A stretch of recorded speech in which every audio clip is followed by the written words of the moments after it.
to the Gilbert's kitchen. Today we're going to be making shotgun shells.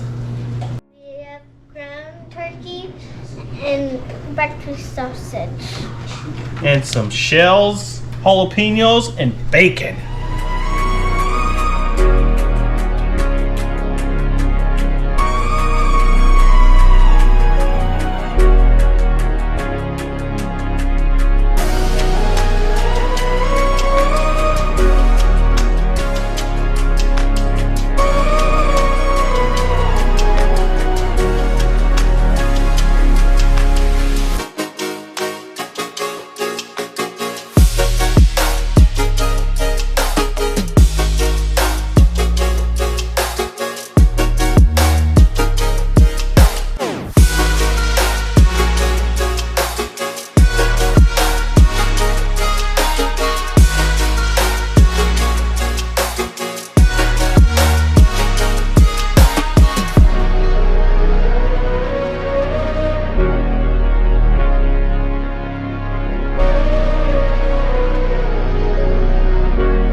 Now that we got them all filled, now we're going to wrap them in bacon.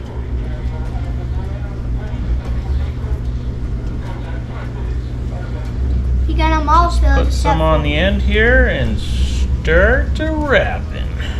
We got them all filled except for one, because I'm still doing one.